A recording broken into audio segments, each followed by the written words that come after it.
Hey, if you have ever felt overwhelmed by your business to-do list, especially when time is tight, then today's episode is for you.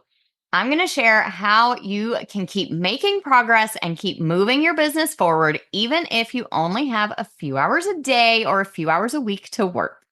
It's really all about knowing what to focus on and what you can automate to save yourself a whole lot of time and energy. This idea actually came from a question I got from a listener. She asked how to divide up tasks if you only have a few hours to work on your business every day or week. Her big struggle was deciding where to focus between creating, updating, and marketing her products. And honestly, this isn't just her struggle. It's something that almost every business owner struggles with, especially when we are balancing other things in life. Whether your business is a side hustle and you have a full-time job, or you're just trying to balance your business life with your family and you don't want to feel like you're glued to your laptop. So today, let's talk about how to focus on what matters in each season of your business. And I'll share some ways to keep things running on autopilot with some automations so you are not constantly hustling. Are you a digital product or course creator selling on platforms like Teachers Pay Teachers, Etsy, or your own website? Ready to grow your business, but not into the kind of constant hustle that leads straight to burnout? Then you're in the right place. Welcome to The Savvy Seller. I'm Kristen Doyle, and I'm here to give you no fluff tools and strategies that move the needle for your business without burning you out in the process. Things like SEO, no stress marketing, email list building, automations, and so much more. Let's get started, y'all.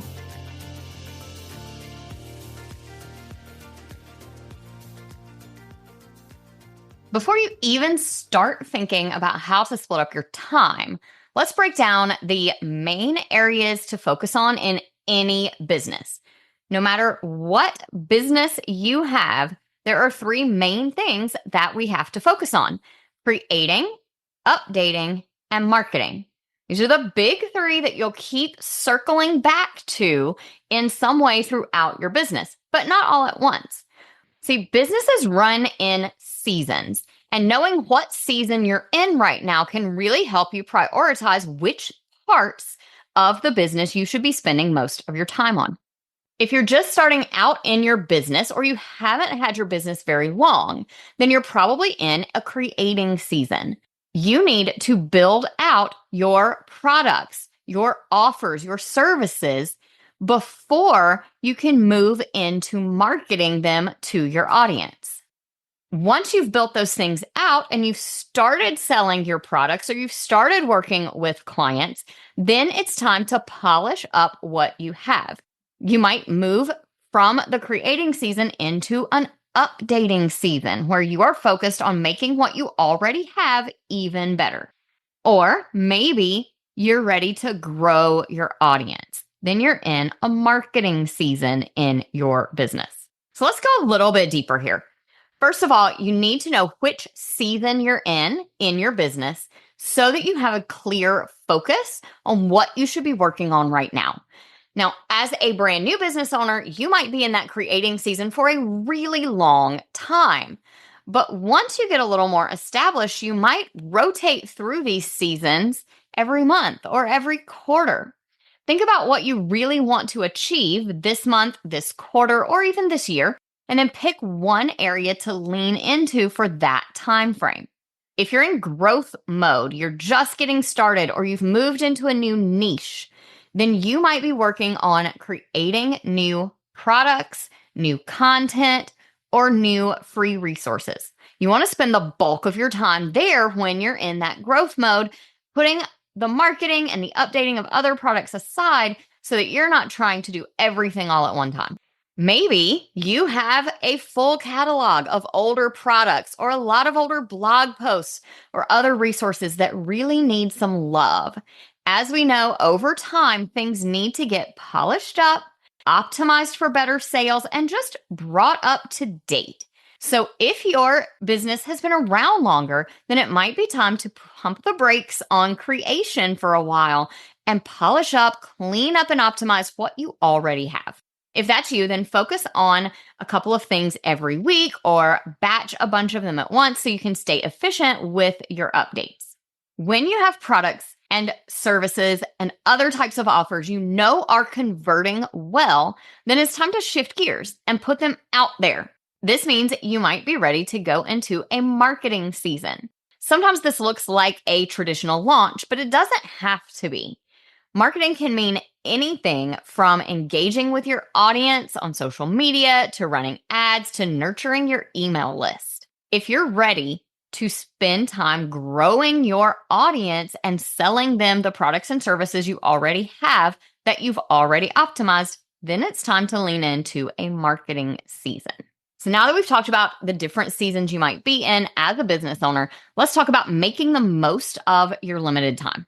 If you've only got a few hours a week, maybe you have 5 hours a week to work on your business, then I would say to stick with one main focus for a month or more at a time. Maybe you spend this month working on updating existing products and offers. Then the next month, maybe you spend just on marketing, scheduling out social media posts, or setting up an email sequence. And then you can shift gears to creating or go back to updating. This way, you're focused for a longer period of time and you're not constantly switching gears. If you're working on your business just a few hours a day, you might try batching or time blocking. So maybe, for example, you set yourself a schedule where Mondays are when you focus on content creation. Tuesdays are for marketing. You can go that direction and split it up day by day. Or what has actually been more effective for me personally is to break things up into weeks. So maybe the first week of the month is when I am focused on content creation and I am creating all of my blog posts or all of my podcast episodes for the entire month. That way, when the second week rolls around and I'm focused on marketing, I can go ahead and plan out posts, emails, all of those things based on the content that I created the week before. Keeping tasks grouped together, regardless of whether you're working several hours each day or you're only working a few hours each week, can really help you to get in the zone and stay focused instead of bouncing around doing multiple tasks every day. When you work in groups of tasks like that, you can take advantage of batching, which is perfect for content creation, where you sit down and you're going to knock out multiple blog posts or podcast episodes or emails all in one go. Once you get in the zone, you can crank that content out faster and faster. And then when you finish, you don't have to think about it for a while. So that frees you up mentally to take care of other work. One thing that has worked really well for me in seasons where I really did not have big chunks of time to work on my business, maybe it was while I was teaching full time and working my business as a side hustle, or while my kids were really young and I only had short windows of time when they could play on their own so I could work. One thing that really worked well for me then is having a list of tasks. I had mine in my phone, broken out by amounts of time, things that I knew kind of always needed to be done, but broken out by amounts of time. And I broke them down as small as like 10-minute tasks, 30-minute tasks, hour-long tasks, and then obviously things that are bigger and take longer than that. But having that list of short tasks handy that I could grab and look at really helped a lot, because then when I was sitting in the doctor's office in a waiting room for something, or standing in line somewhere, waiting in the car to pick my kids up from school, and I know I have 15 or 20 minutes before I'm going to be driving and actually getting the kids. Those were always times where I could grab my phone, take a peek at my list, and pick out something that I could get done in whatever amount of time I thought I had available right then. And that really helped me to keep from wasting time, feeling like I just didn't know what to do, or forgetting that there are things I can do for my business that only take 5 or 10 minutes. Now, one thing that can be a game changer for you, especially if you're in a season of creating or updating, but you know you need to be doing marketing at the same time, is to embrace some evergreen marketing. You can take some pressure off by setting things up to run on their own so you are not always in marketing mode at the same time that you're trying to be in creation mode or updating mode. One of my favorite strategies that I've been doing recently is setting up longer email sequences. So instead of sitting down to write a new email to my list every single week, I have 3 months worth of emails that automatically send out to new subscribers on the schedule that I set up. And each month focuses around a certain topic.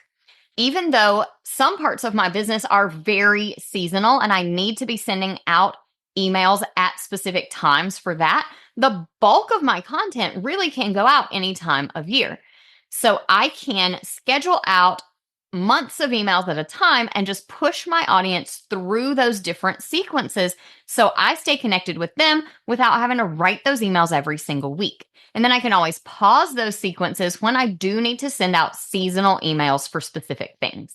Let's talk about social media too, because there are a lot of ways to automate social media. Apps like SmarterQ, which I use, make it really easy to put your social media content on autopilot. You can set up a rotation of posts, pull from posts that have performed really well in the past, and schedule them to go out on a rotation so that you don't have to go in and continue posting them live. They recycle those posts so that you stay visible and it frees up your time for other things.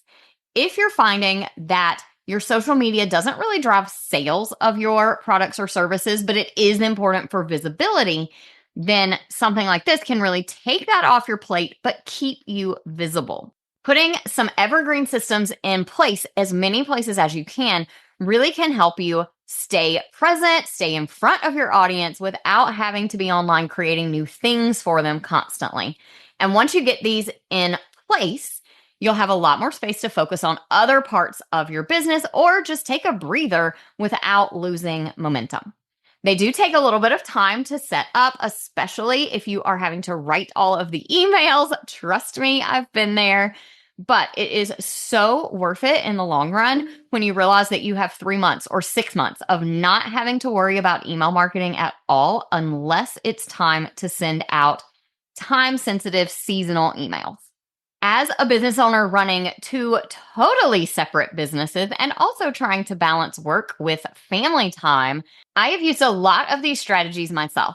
When I realized that while my social media is important for my secondary business, the one that kind of runs itself on autopilot, I realized my social media really was important for me to stay visible and just connected to people in my audience. But it wasn't driving sales. It was just creating that know, like, and trust factor. And yes, that is vital. It is very important. But that means I don't have to be posting product links and seasonal kinds of resources on my social media for that business. So I leaned into scheduling my content out through SmarterQ, letting it recycle on autopilot, and it keeps that part of my business going, even though I hardly ever touch it. And last, but absolutely not least, here is your reminder that the less time you have to work on your business, the more important boundaries are. The goal isn't for you to have to work constantly, but to work smarter.